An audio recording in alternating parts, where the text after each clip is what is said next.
ရင်ဆုံးစပြီးတော့မိတ်ဆက်ပေးမယ်ဟာတော့ဒါ new photography ဆိုတဲ့အကြောင်းအရာပေါ့ new photography သတင်းဓာတ်ပုံပညာရပ်ဒါ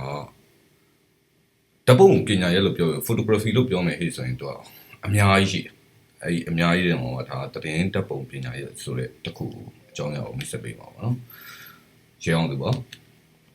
အကိုအနေနဲ့ဒါ photo journalist အနေနဲ့ကိုလုပ်ခဲ့တဲ့ဟာလေးတွေပဲ2017လောက်ထိတော့ freelance journalist အနေနဲ့ရောပြီးရင်chief executive photographer အနေနဲ့ရောမြန်မာ Post Global မှာလုပ်ခဲ့တယ်ပေါ့နော်အဲ့ကြားထဲမှာလည်း freelance အနေနဲ့လုပ်ခဲ့တယ်2017အလွန်မှာတော့ဒီ UK ရဲ့IDN ဆိုတဲ့ဟာကို join တယ်အဲ့မှာအလုပ်လုပ်ဖြစ်တယ်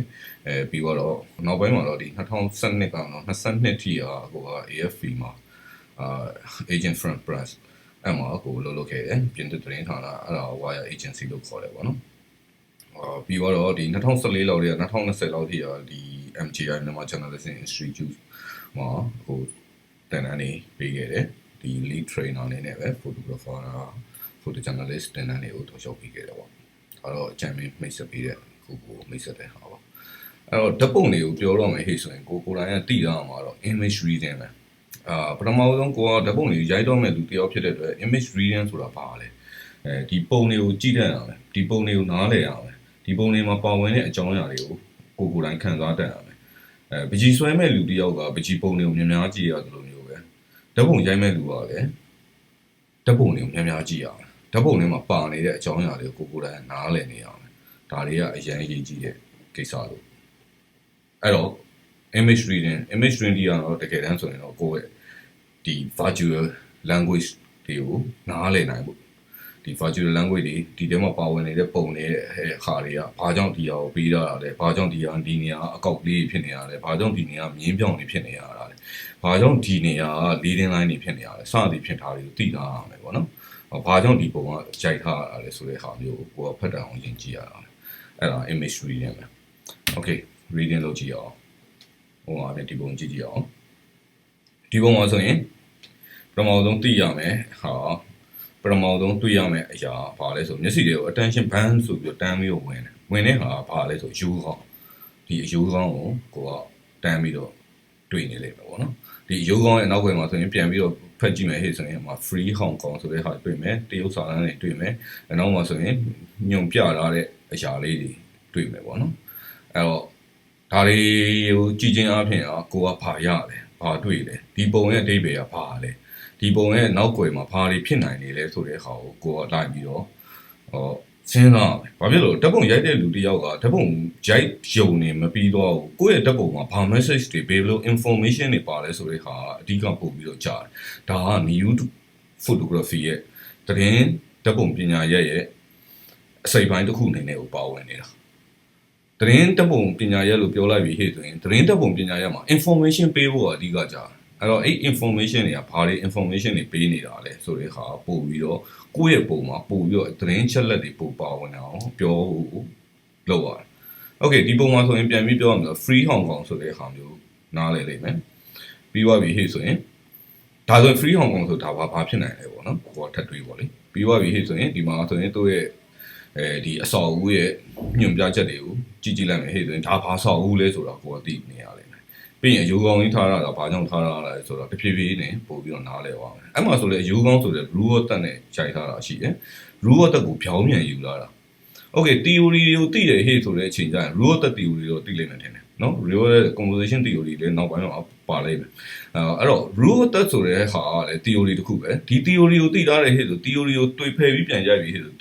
theory ကိုပြောင်းပြန်ရိုက်တာမျိုး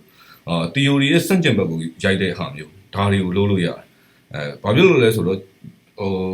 ပြည့်နေတဲ့အရာတွေကိုရိုက်ချင်တယ်ဟေ့ဆိုတဲ့ဟာရဲ့ theory ရဲ့ပြောင်းပြန်ကိုရိုက်မယ်ဟေ့ဆိုရင်ကြက်တဲနေတော့ theory တစ်ခုကိုပြန်ပေးနိုင်တယ်ပေါ့နော်အဲ့တော့ theory တွေကိုသိပြီးဟေ့ဆိုရင် theory ကိုချိုးဖောက်ဖို့လွယ်လာလိမ့်မယ်ဘာကြောင့် theory ကိုချိုးဖောက်ရတာလဲဆိုတာလေအကြောင်းပြချက်ရှိရမယ်ပေါ့နော်အလကားနေနဲ့ theory တွေကိုတော့ချိုးဖောက်လို့မရဘူးပေါ့နော် okay နောက်တစ်ပုံဆက်တော့မယ်နောက်တစ်ပုံထုံနည်းတူတော့ပဲဒီပုံကြည့်အောင်ဒီပုံမှာဆိုရင်ဘာတွေမြင်ရမလဲဘယ်လိုတွေတွေးခေါ်လို့ရမလဲဘယ်အရာတွေက information တွေပေးနေတာလဲဒါတွေကိုကိုကနားလဲရအောင် ဘယ်လို information တွေကိုကိုကဒီထဲမှာတွေ့လဲပုံတွေမှာအနံ့တွေပါတယ်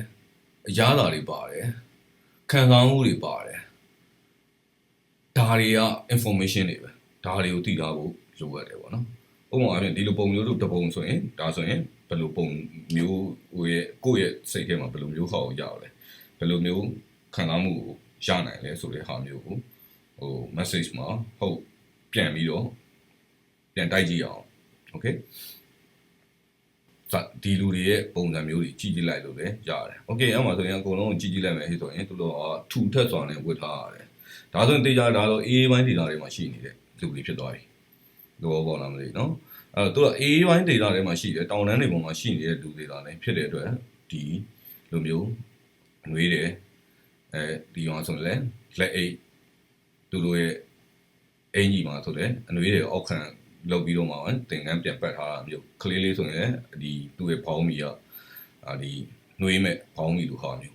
းနော်အဲ့လိုဟာမျိုးပြီးရင်သူတို့ကအေးအေးဆေးဆေးနဲ့အေးအေးလူလူနဲ့ဒီလက်နက်ကင်တွေကိုပြန်ကြည့်တယ်လက်နက်ကင်ဆိုတာတယောက်တည်းမဟုတ်ဘူးအရေးတွေကိုအားလုံးပြရရင်အပြင်ဒီဟာဒီလက်နက်ကင်တွေအများကြီးရှိတယ်ဆိုလိုတော့တက်ဖွဲ့တစ်ခုရောက်နေတယ်အဲ့ဖုံကြောင်းသားကိုဖြတ်သွားတယ်ဖုံကြောင်းသားကိုဖြတ်သွားတယ်ဒါပေမဲ့ဒေတာခံတွေကအေးအေးဆေးဆေးပဲထွက်ပြီးတော့အေးအေးလူလူပဲထွက်ကြည့်တယ်ဒါဒီလိုတက်ပုံတပုံကဘာလို့ညီညွတ်လဲဆိုရင်ဒေတာခံတွေနဲ့ဒီလက်နက်ကင်တွေနဲ့ဘယ်လောက်ထိရင်းနှီးမှုရှိတယ်ဘယ်လောက်ထိဆက်သွယ်မှုရှိတယ်ဒီနေရာမှာဒေတာခံတွေကိုတက်ဖြတ်တယ်ဆိုတာဘယ်လုံးမဖြစ်နိုင်တော့ဆိုတော့သူတို့အချင်းချင်းနဲ့မှရှိနေတဲ့ communication တစ်ခုယုံကြည်စိတ်ချမှုရဲ့ communication တစ်ခုအေးအေးလူလူဖြစ်နေတဲ့ communication တစ်ခုဒါမျိုးကိုပြသနိုင်တဲ့ပုံတစ်ပုံအနေနဲ့တွားလာတယ်ဖြစ်တယ်အဲ့တော့တစ်ခါတည်းကျရင်ကိုရီးယားလိုအပ်တယ်ဟေ့ဆိုတော့အခုလိုအချိန်မျိုးတွေမှာဆိုရင်တိုင်းပြည်မှာလက်နက်ကင်တွေအများများနေတယ်တိုက်ပွဲတွေအများကြီးဖြစ်နေတယ်ဒီလိုအချိန်မျိုးတွေမှာဆိုရင်လူတွေရဲ့ emotional တွေကိုလည်းလိုအပ်တယ်ဒီ data မှာဘာတွေဖြစ်ခဲ့လဲဆိုတဲ့ဟာကိုပြနိုင်ဖို့အတွက်ဒီ data ရဲ့လူတွေရဲ့ character တွေပေါ့နော်ဒီဟာတွေရဲ့သူတို့ရဲ့နေထိုင်မှု lifestyle တွေဒါတွေကလည်းလိုအပ်တယ်အဲ့ဒီ data မှာဘယ်လိုလူမျိုးတွေကနေထိုင်လဲဒီ data မှာရှိနေတဲ့တပ်ဖွဲ့တွေကဘယ်လိုပုံစံမျိုးတွေအဲ့ဒီဟာတွေကဘယ်လိုမျိုးသူတို့အချင်းချင်းမှာ relationship တွေရှိတယ် communication တွေရှိတယ်ဒါတွေကလည်းအရင်ရေးကြည့်တယ်အဲ့တော့လက်နဲ့ကင်ထားတဲ့လူတွေအကုန်လုံးကိုပအောင်ရိုက်နေမဲ့ဆိုတဲ့ဟာလည်းလိုအပ်နေတယ်လို့တခြားသောဒီ data ရဲ့ landscape တွေတော့၎င်းဒီ data မှာရှိနေတဲ့ lifestyle တွေတော့၎င်းဒီ data မှာရှိနေတဲ့ culture တော့၎င်းဒါတွေကလည်းအရေးကြီးတဲ့အခန်းကဏ္ဍတွေမှာလည်းပါတယ်။ဘာဖြစ်လို့ဒီ data မှာဘာဖြစ်နေလဲဆိုတဲ့ဟာကိုသိဖို့အတွက်ကဒီ data မှာရှိနေတဲ့လူတွေကလည်းပြန်ပြီးတော့လည်းပေါ်ပြနိုင်တဲ့ဓာတ်ပုံတွေထွက်မှလာတယ်ဒီ data မှာဘာဖြစ်နေလဲဆိုတဲ့ဟာကိုပြန်ပြောနိုင်မှာပေါ့နော်။အဲ့တော့ဒီလိုပုံမျိုးတွေကိုလည်းထည့်ပြီးတော့နောက်စဉ်းစားတင်တယ်ဒါဆိုရင် DNN တွေမှာရိုက်ထားတာ2015လောက်ဖြစ်လိမ့်မယ်ကိုရိုက်ထားတဲ့ကဲတော့ဟိုကတော့ okay နောက်တော့ဆက်သွားမယ်ဒါကကို2018 Google မှာရိုက်ထားတဲ့ပုံဒီပုံမှာဆိုလဲဘာလဲဆိုတော့အဓိကပြောချင်တာဟာကျတော့သူ့ရဲ့အာယုံစူးစိုက်မှုသူ့ရဲ့မျက်လုံးတခါလေကျရင်ကိုရီးယားဒါရိုက် point ကိုပဲပေးလိုက်တော့တယ်ခုနလိုမျိုး interlight လိုမျိုး point တွေလိုမျိုးinterlight ကြီးပြနေလိုမျိုးတွေ့ဝိုင်းပြီးတော့မှဒီဟာကိုနားလဲရမယ်ဒီပုံကို reading လုပ်ရမယ်လိုမျိုးတခါလေကျရင်လည်းတကယ်ကိုဒါရိုက်ကြီးကိုပေးရမယ်အချိန်မျိုးကျရင်အဲ့လိုမျိုးတွေကိုလိုအပ်တဲ့အထိပဲကိုယ့်ရဲ့ဟာကိုယူလိုက်သူ့ရဲ့ပါဇက်သူ့ရဲ့မုတ်စိတ်သူ့ရဲ့နှခမ်းမွေးI don't care ဒါတွေက view sign နေကြအကြောင်းမရှိဘူးသူဒီနေရာမှာဒီဒါ Google ဆိုတာဒီ Olympic အသေးစားပေါ့နော် Australia မှာရှိတဲ့ Olympic အသေးစားဒါ semi final မှာသူရိုက်နေတဲ့အချိန်မှာသူ့ရဲ့အာရုံစူးစိုက်မှုကဘယ်လောက်ထိပွားနေလဲသူဒီရန်ကို serious ဖြစ်နေတယ် okay ဘယ်ဟာကို serious ဖြစ်တာလဲသူဒါပင်ပေါင်ရိုက်တဲ့ဟာပင်ပေါင် serious အရန်ဖြစ်နေတာအဲ့ချိန်မှာသူ့ရဲ့အာရုံစူးစိုက်မှုကဒါကိုပဲရှိနေတာ okay ဒါကိုပဲပြဖို့လိုရတယ်ဒီအချိန်မှာသူဒီဒါဖြစ်နေတယ်ဒါလုံနေတယ်ဒီ action ကိုဖမ်းနိုင်ဖို့အတွက်ကိုပဲကိုရီးယားပို့ပြီးတော့လိုအပ်တယ်ပေါ့နော်အဲ့တော့ဒီပုံမှာဒါ direct message ပေးတဲ့ဟာမျိုးတွေဒီလို direct message ပေးတဲ့ဟာမျိုးတွေမှာသတင်းတက်ပုံတွေမှာဘယ်နေရာတွေမှာတုံးလဲဆိုတော့ခေါင်းကြီးပိုင်းလိုဟာမျိုးတွေမှာတုံးလေးရှိတယ်ပြီးတော့ breaking news တွေမှာတုံးလေးရှိတယ်နောက်ပိုင်းမှာ photo essay တွေ photo story တွေလုပ်တော့မယ်ဟဲ့ဆိုရင်ဒီလို direct message ပေးတဲ့ဟာမျိုးတွေကလည်းလိုအပ်လာလိမ့်မယ်နော်ဘာကြောင့်လဲဆို wide medium closes လို့ဟာမျိုးတွေမှာလည်းနောက်ပိုင်းမှာလိုအပ်လာလိမ့်မယ်ပေါ့အဲ့တော့အဲ့ဒါတွေကနောက်တစ်ပိုင်းမှာဆက်ပြီးတော့ကိုပြောပြပေးမယ်အခုလောလောဆယ်မှာ image ကိုရိုက်တဲ့အချိန်မှာဘာကြောင့် image ကိုဒီလိုရိုက်ရတာလဲဆိုတဲ့ဟာကိုကနားလည်နိုင်ဖို့လိုက်ပြီးတော့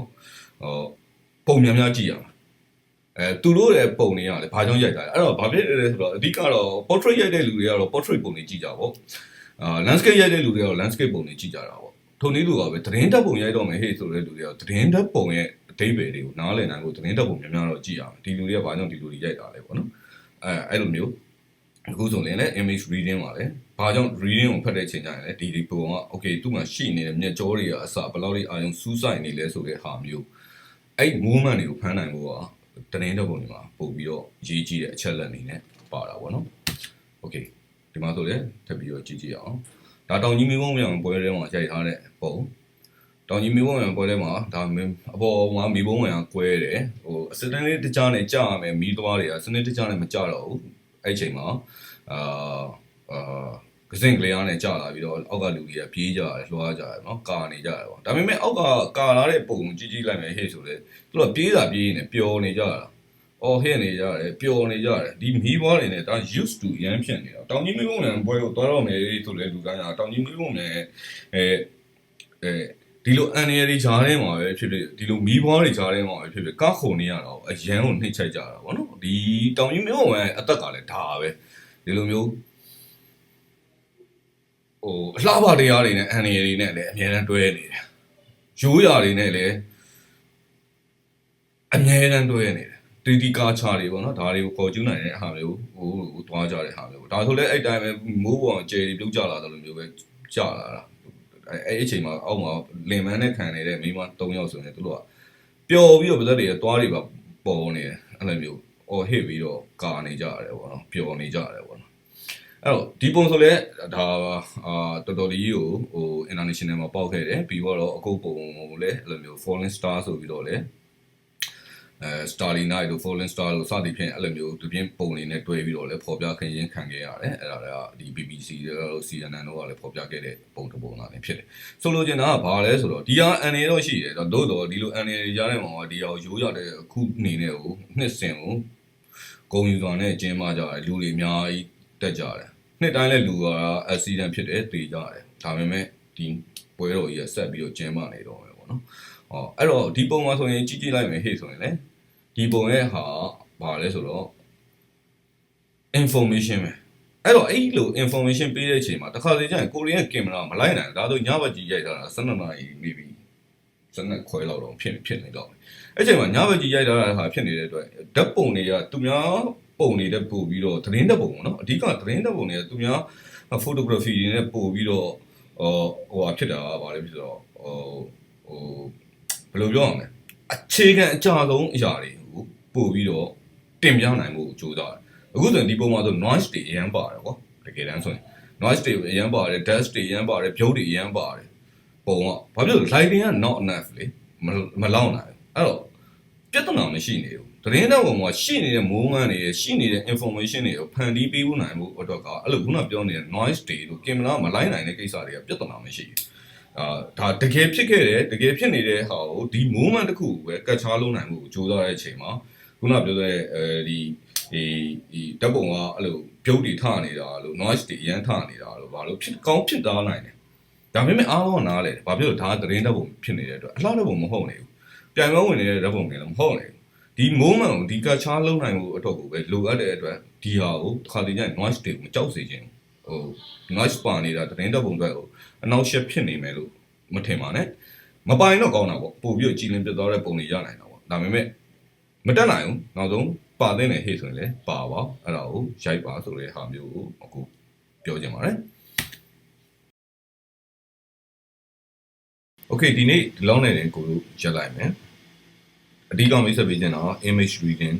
ဘာကြောင့်ဓာတ်ပုံတွေကကြည့်ရမှာလဲဘာကြောင့်ဓာတ်ပုံတွေက message တွေပါနေတာလဲဆိုတဲ့ဟာကိုသိဖို့လိုအပ်တယ်ဘာဖြစ်လို့ဓာတ်ပုံတွေကို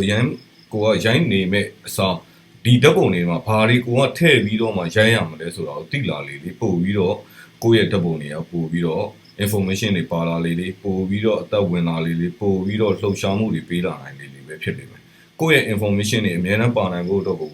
မမေ့ပါနဲ့ဘာဖြစ်လို့လဲဆိုတော့သတင်းဓာတ်ပုံကအခြားသော photography တွေနဲ့မတူဘူးဆိုတာကိုပြောချင်တာပါပြီးရင်ဒီမှာပြန်ဘာတွေရတာလဲဒီ15မိနစ်စာမှာဘာတွေကိုကလေးလာမိလဲဆိုတဲ့ဟာလေးကိုလည်းပြန်ကြည့်ပေးတာပဲเนาะ Okay တွေ့မယ်နောက်တစ်ခုပါ